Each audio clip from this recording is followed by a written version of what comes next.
더마카와 함께 시선 집중의 문을 열겠습니다. 어서 오세요. 네, 안녕하세요. 더마카입니다. 오늘도 삐딱선 정신에 입각해서 주요 뉴스 챙겨 드릴 텐데요. 5884님, 매일 아침 출근길 남편과 함께 청취하면서 토론도 하고 가끔 싸우기도 하는 김종배의 시선 집중.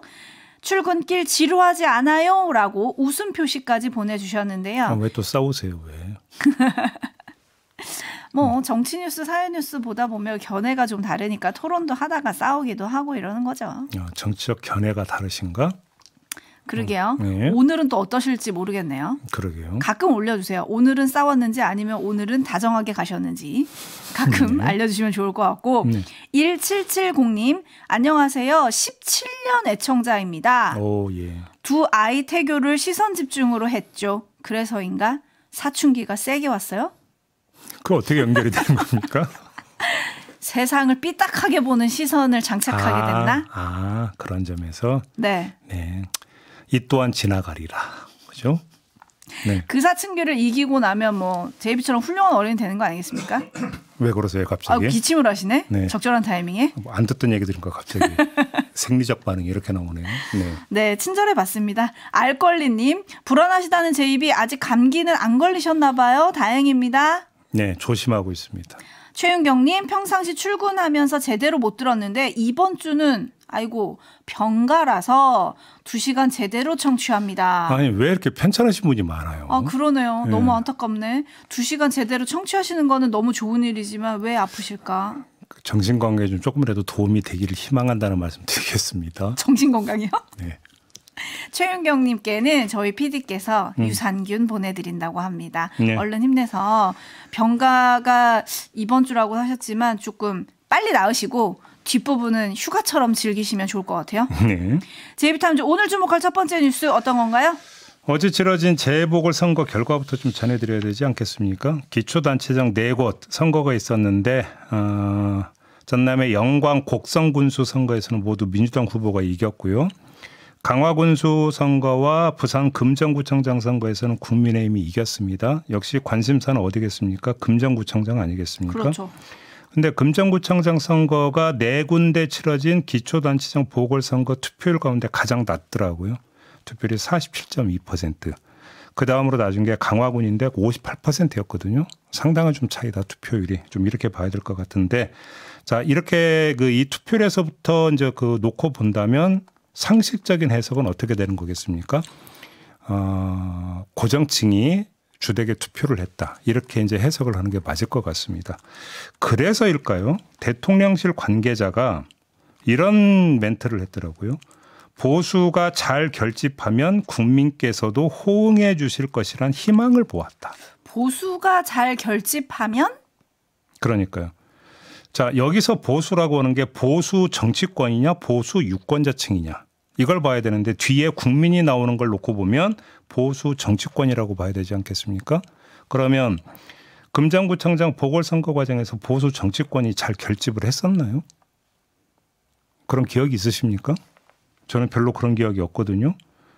그리고 보수 유권자층이 결집했다라고 한다면 그거는 해석이 가능하다고 봅니다. 그렇죠? 근데 아무튼 보수가 결집하면 국민께서 호응한다고 돼 있으니까 보수 유권자층은 이야기하지 않은 것 같고 그래서 지금 사실 판단을 도대체 어떻게 하고 있는 거냐가 궁금하고요. 앞으로를 보죠. 뭐 보수 결집에 그러면 매개, 보수 정치권의 매개가 내지 구심이 누구라는 얘기가 되는 겁니까? 대통령실 관계자의 말에 따르면 윤석열 대통령입니까? 한동훈 대표입니까? 궁금하지 않습니까? 그런데 대통령실 관계자가 이렇게 이야기한 거 보면 윤석열 대통령이라고 생각을 해야 되는 거겠죠? 그러면 한동훈 대표가 바닥을 훑었던 것을 인정을 한다라는 얘기입니까? 안 한다는 얘기입니까? 저는 이게 궁금합니다. 금정구청장 선거 결과를 보고 대통령실 관계자 멘트를 들으면서 이게 좀 궁금했고요. 그다음에 전남 영광군수 얘기도 좀 잠깐 할까요? 조국혁신당은 사실 절박했다고 봐야 됩니다. 그것도 이중으로. 어떤 점에서 그러냐. 조국혁신당은 의원 12명을 보유하고 있는 정당이지만 지역구는 없습니다. 비례정당이지 않습니까? 따라서 비례정당으로 지역 거점이 없다라고 하는 절박감이 하나가 있었었고 여기에다가 조국 대표에 대한 대법원 확정 판결이 코앞에 다가왔다라는 또 절박감이 또 하나가 있었을 겁니다. 그런 점에서 영광 군수를 남다르게 바라봤다고 봐야겠죠. 조국 혁신당 입장에서는. 조국 대표를 앞세워서 다른 지역에 비해서 진입 장벽이 상대적으로 낮은 선거를 치러야 된다라고 하는 어떤 이 인식이 너무나 뚜렷했고 그래서 조국 대표가 거의 살다시피 하면서 총력전을 펼쳤던 거 아니겠습니까? 근데 결과가 어떻게 나왔습니까? 조국 혁신당 후보가 3등을 했습니다. 자, 다음 재보선이 치러지는 건 내년 4월인데요. 이때 재보선은 국회의원 보궐선거를 포함할 가능성이 높다고 봐야 됩니다. 그러면 더더군다나 정치선거가 될 가능성이 더 높다고 봐야 되는 건데 정치선거가 된다라고 하는 것은 거대 양당 지지층의 결집 편성이 더 뚜렷하게 드러날 수가 있다. 그러면 그 틈바구니에서 어떻게 될 것이냐를 문제가 발생을 하는데 입지가 더 좁아질 수도 있다는 것이거든요. 그런 점에서 놓고 본다면 조국 혁신당의 공간은 더 좁아질 수도 있다. 한마디로 얘기하면 먹구름이 들이운 거 아니냐 이렇게 좀 진단을 하는 게 맞지 않을까 싶은 생각을 해봤습니다. 네, 이 선거 결과를 보고 한동훈 국민의힘 대표는 어제 페이스북에 이렇게 올렸습니다. 국민의 뜻대로 정부 여당의 변화와 쇄신을 이끌겠습니다. 저와 당이 먼저 변화하고 쇄신하겠습니다. 라고 글을 올렸고요. 박지원 더불어민주당 의원은 한동훈 대표를 향해서 이렇게 얘기를 했어요. 이것도 페이스북에 올린 건데 금전 강화 승리로 힘을 받았기에 특검 출발 방아쇠를 당길 것. 이렇게 평을 했는데 그렇게 전망인지 희망인지는 좀 봐야겠습니다. 네, 한동훈 대표가 어떻게 할지는 좀 지켜봐야 될 것 같고요. 정영수님, 민주주의라는 제도가 참 오묘하네요. 민심을 반영하는 선거라는 제도가 인간의 복잡한 이해관계까지는 해소 못하는 것 같습니다. 라는 평가 보내주셨고 무지개님은 대통령 지지율이 역대 최저치인데도 재보궐선거에서 승리하지 못한 결과는 민주당 입장에서는 반성해야 할 것 같습니다. 네. 이런 의견 보내주셨네요. 제이비타임즈 다음 주목할 뉴스는 어떤 겁니까? 그 재보선 연관 뉴스라고 봐야 되는데요. 윤석열 대통령이 어제 서울 용산 공예관에 마련된 투표소에서 서울시 교육감 보궐선거 투표를 했습니다. 윤석열 대통령은 투표소에 도착을 해서 선거 사무원들에게 수고 많으세요. 투표하러 많이 오셨나요? 이렇게 인사를 했다고 하는데 역시 눈여겨볼 점은 김건희 여사의 모습이 보이지 않았다. 바로 이 점 아니겠습니까? 이에 대한 해석은 거의 일치합니다. 뭡니까? 명태균 씨로 인해서 촉발된 의혹, 이걸 의식했기 때문이다. 뭐 이 해석에 거의 일치를 보이고 있는 것 같습니다. 네, 윤석열 대통령 취임 이후에 치러진 선거에서 두 부부가 함께 투표한 게 몇 번이냐 뭐 이런 분석 기사들도 있던데 지켜본 평가 어디에 좀 주목해야 됩니까? 짧게 두 가지로 나눠서 말씀을 드리겠는데요. 첫 번째, 두더지 게임을 하는 것도 아니고 도대체 언제까지 이런 현상이 지속될 것이냐. 이 점을 좀 봐야 되는 거 아니겠습니까? 제가 말씀드린 이런 현상이라고 하는 게 뭡니까? 불리한 상황이 조성되면 모습을 감췄다가 조금 잠잠해지면 나타나는 이 행적이 반복되는 현상. 이걸 말씀을 드리는 겁니다. 그래서 이게 두더지 게임도 아니고 언제까지 반복될 거냐 이 말씀을 드리는 거고요. 두 번째, 자 그럼 상황 종료 휘슬은 그게 뭐가 될 것인가? 예를 들어서 명태균 씨의 구속이 될 수 있는 것이냐. 이것도 한번 좀 짚어봐야 되는 거 아니겠습니까? 지금까지 보여온 명태균 씨의 대응법으로 봐서는 설령 구속 상황이 발생한다고 하더라도 거기서 끝날 것 같지 않거든요. 뭐 대리인이 되든 다른 경로를 통해서 폭로전이 이어질지도 모르겠다. 왜 이러냐면 이건 제가 분석하고 말 것도 없이 명태균 씨 본인이 전에 뭐라고 얘기를 했습니까? 나 구속시킨다고 그러면 한 달 안에 어떻게 된다고 했습니까? 본인 입으로 얘기한 거 있지 않습니까? 그 얘기에는 맥락에는 뭐가 깔려 있습니까? 다 까겠다, 속칭. 뭐 이런 게 좀 깔려 있는 거 아니겠습니까? 자, 이게 지금 포인트라고 보는 거고요. 이 대목에서 다른 문제 하나가 좀 파생이 되는데 이것까지 좀 마저 짚어보겠습니다. 어떤 문제인가요? 그게 뭐냐면 바로 검찰 수사인데요. 수사?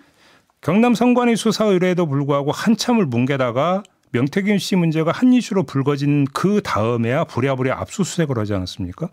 그런데 명태균 씨는 압수수색에도 불구하고 김건희 여사와의 카톡 대화 캡처본을 공개를 했고 그런 캡처본이 2,000장이 있다고 지금 과시하고 있는 상황입니다. 이 얘기는 무슨 이야기입니까? 알짜배기 증거가 거의 압수되지 않았다는 얘기가 돼버립니다. 그렇죠? 굳이 이런 얘기 안 해도 되는 게 검찰이 압수한 명태균 씨 핸드폰이 빈 거였다는 보도는 이미 일찌감치 나온 바가 있었습니다. 그럼 검찰의 수사가 변수가 될 수 있겠느냐 저는 이 점을 지금 물어보고 있는 겁니다.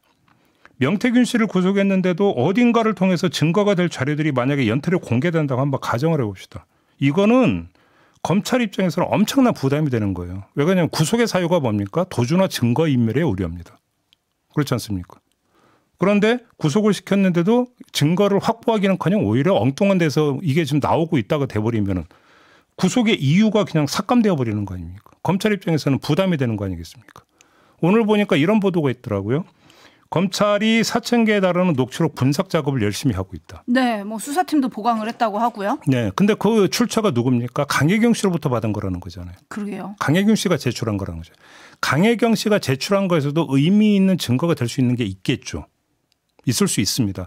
하지만 강혜경 씨가 제출한 증거, 그러니까 그 녹취록의 상당 부분은 2차라고 봐야 되는 겁니다. 특히나 명태균 씨와 윤석열 대통령 부부와의 관계로 범위를 좁히게 된다면 그건 2차 증거라고 봐야 되는 거죠. 그렇죠. 명태균 씨를 통해서 듣게 되는 얘기일 테니까요. 그렇죠. 그러면 1차 증거가 되는 것은 명태균 씨가 갖고 있다는 2,000장이 넘는 카톡 캡처본이나 또 다른 무엇인가가 될 거 아닙니까? 근데 지금까지 나온 알려진 바에 따르면 이거 지금 압수 못했다라는 거잖아요. 그렇죠. 중요한 고비마다 핸드폰을 바꿨다 이런 뉴스들도 있었고요. 그러니까요. 그렇게 된다면 결국은 오히려 구속을 시키는 게 검찰 입장에서 부담을 더 키워버리는 것이 돼버릴 수도 있다라는 겁니다. 그럼 어떻게 해야 됩니까? 그러니까요. 제가 볼 때는 검찰이 좀 골머리 좀 앓고 있을 것이다. 이 말씀을 드리는 겁니다. 그런 점에서. 0579님이 검찰이 증거인멸하려고 압수수색했나요? 라고 물음표 주셨는데 네. 그런데요. 명태균 씨는 지금 어쨌든 약간 일종의 엄포를 놓은 거잖아요. 네. 내가 다 까볼까? 약간 이런 식으로 엄포를 놓은 거잖아요. 근데 어제 추가 행동은 없었거든요. 어제는 장해찬 전 최고위원을 향해서 피노키오가 되고 있다 뭐 이런 식으로 대통령한테 확인하고 말해라 이런 식으로만 올렸거든요. 명태균 씨의 지금까지의 행적을 종합을 하면 그러니까 행동에는 패턴이 있습니다. 패턴? 자신이 자발적으로 먼저 뭐를 공개를 하는 게 아니에요. 그게 아니고 그 누군가가 이야기를 했는데 그게 용납이 되지 않거나 본인 입장에서는 감정선을 긁었거나 아니라고 생각하면 그때 대응하면서 조금씩 살라미 전술 펴는 것처럼 조금씩 공개를 하고 있는 거 아니겠습니까? 그런 점에서 어제는 별로 대응할 뭐가 없었나 보죠. 그런 면에서 대통령실의 공식 입장도 뭐 더 안 나오는 건가요? 바로 그게 이제 그 대통령실 입장에서는 깝깝한 것이 우리가 대응을 하면 또 역대응이 나오는 거니까 오히려 판을 키워주고 이러지도 못하고 저러지도 못하는 아주 대량 난감한 상황에 빠져버린 게 지금 대통령실의 처지다. 오히려 이렇게 정리를 하는 게 현실적이지 않을까요? 그런 점에서. 오늘은 또 어떨지 궁금하네요. 1793님 김재원 최고위원이 혹시 사과를 했을까요? 명 씨가 어제 아무것도 안 밝혀서요. 사과했다는 얘기 못 들었는데요. 네, 한편 오늘 민주당이 명태균 씨 여론조사 조작 의혹과 뭐 김건희 여사와의 관계, 그다음에 공천 개입 의혹 등등을 새로 추가해서 김건희 특검법을 재발의한다는 뉴스도 들어와 있습니다. 네. 도이치모터스 주가 조작 의혹에 대한 검찰 수사 종결이 임박했잖아요. 그래서 일부러 오늘을 택한 건가요? 근데 저는 여기서 또 하나의 관전 포인트가 나오잖아요. 아까 재보궐선거 결과에 대해서 한동훈 대표가 뭐라고 얘기를 했다니까 쇄신을 자신이 이끌겠다고 이야기를 하지 않았습니까? 네. 자, 김건희 특검법이 또 발의가 됩니다. 또 거부권 행사했다고 칩시다. 국회로 돌아옵니다. 그럼 그때 어떻게 할 건데요? 한동훈 대표는 어떻게 할 건데요? 전망이 어떻게 나오겠습니까? 참고로 며칠 전에 저희가 신지호 전략기획부총장하고 인터뷰할 때 특검법은 아니라고 선을 긋지 않았습니까? 독대해도 제한하지는 않을 거다라고 그렇죠. 얘기는 했었죠. 네, 그럼 과연 그게 이끌는 것이고 과연 쇄신을 이끌어내는 효율적인 실천 방법이냐. 평가는 촌철님들한테 맡기도록 하겠습니다. 그러고 보니까 이렇게 되면 다음 주에 대통령과 한동훈 대표의 독대 자리는 뭐 당연히 있겠죠? 생물이니까 좀 보시죠. 네. 제이비타임즈 다음 주목할 뉴스는요? 국민의힘 소속의 문헌일 서울 구로구청장이 어제 사퇴를 했습니다. 사퇴식까지 가셨더라고요. 퇴임식까지. 주식 백지 신탁 때문인데 문 전 구청장은 정보통신 설비 회사인 문엔지니어링을 운영해 오다가 구청장에 당선이 됐는데 지난해 3월 주식 백지 신탁 심사위원회가 170억대 주식 4만 8천 주에 대해서 공직자 업무에 상충한다면서 백지 신탁을 하라고 결정을 했어요. 여기에 불복해서 소송을 냈었는데 1심, 2심 모두 패소를 한 겁니다. 그러자 전격 사퇴를 해버린 건데 사퇴 직후에 구로갑 당협위원장인 호준석 국민의힘 대변인이 페이스북에 입장문을 올렸습니다. 문정구청장을 공천하고 선출되게 한 구로갑 당원협의회는 책임을 통감하고 주민들께 사과드린다라는 내용의 입장문이었습니다. 아마 많은 분들이 아니 그럴 거면 구청장 선거에 왜 나왔어? 이렇게 물으실 것 같은데. 그러니까요. 네, 짚을 점은요. 공직자가 되겠다고 출마하는 사람이 백지 신탁 문제를 꼼꼼히 살피지 않았느냐라는 이야기가 먼저 첫 번째 나오고요. 그러니까 자기의 어떤 주식 가치 170억은 아깝고 보궐선거 치르면 여기에 이제 비용이 한 30억 들어간다는 거 아닙니까? 그러면 그 국민 혈세는 아깝지 않다라는 얘기가 되는 거냐? 뭐 이런 얘기 너무나 당위적으로 나올 수 있는 거 아니겠습니까? 이 정도로 하고요. 한번 앞으로에 한번 초점을 맞춰봅시다. 앞으로? 네, 문정구청장이 사퇴를 했어요. 그럼 어떻게 되는 겁니까? 내년 4월 재보선 실시 지역이 하나가 더 늘어나게 되는 겁니다. 그런데 그것도 어디가 되는 겁니까? 재보선 결과에 대한 정치적 해석의 비중이 높은 서울 지역이 돼버린다는 겁니다. 이게 당에 도움이 될 것이냐 안 될 것이냐 이것도 좀 봐야 되는 거 아니겠습니까? 네, 여행 조아님이 그냥은 못 보내드리고요. 선거 비용 토해놓고 가셔야 되는 거 아닌가요? 그러니까요. 라고 물어주셨는데 그런 규정이 없죠? 네.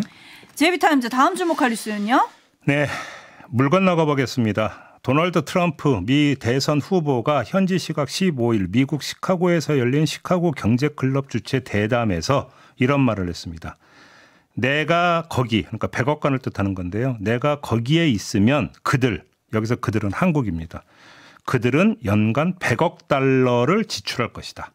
그들은 머니머신, 우리말로 굳이 번역한다면 현금 인출기다. 이렇게 말했습니다. 우리가요? 네. 또 나는 그들과 매우 잘 지냈는데 그들은 아무것도 내지 않았고 이것은 미친 일이다라는 표현까지 썼습니다. 자, 트럼프가 말한 건 방위비인데 한국과 미국은 지난 4일에 방위비 협상을 타결지었어요. 그래서 2026년 분담금으로 2025년 대비 8.3% 오른 1조 5,192억 원으로 합의를 봤는데 트럼프는 이 액수의 9배를 받아내겠다. 이렇게 지금 이야기를 하고 나온 겁니다. 아, 이거 조금 너무 날강도 심보 아니냐 이런 댓글이 많이 올라오고 있는데 좀 너무한 거 아닙니까? 막무가내라는 이야기가 바로 나올 수 있을 것 같은데 진짜 막무가내가 뭔지 아십니까? 막무가내라는 비판을 무시하는 게 진짜 막무가내거든요. 지금 트럼프가 딱 그런 꼴 아니겠습니까? 트럼프는 그러고도 남을 사람이다. 이런 말씀을 드리는 거고 트럼프가 재집권을 정말로 하게 된다면 4일 날 타결된 방위비 협상 이거 없던 일로 하고 재협상하자 이렇게 요구하고 나설 게 거의 확실하다.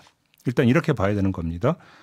자, 외국 얘기 한 김에 북러 얘기도 하나만 해보겠습니다. 키우 인디펜던트를 비롯한 우크라이나 언론들이 북한군 파병 소식을 전했습니다. 북한이 러시아에 1만 명을 보냈다. 다만 이들이 어떤 역할을 할지는 확인되지 않았다. 이와 함께 전해진 소식이 러시아 우크라이나 접경 지역에 배치됐던 북한군 18명에 탈영해서 행방이 묘연하다. 이런 소식도 함께 전해졌는데 주목할 점은 북러 관계에서 파생되는 현상인데 무인기 문제가 불거지지 않았습니까?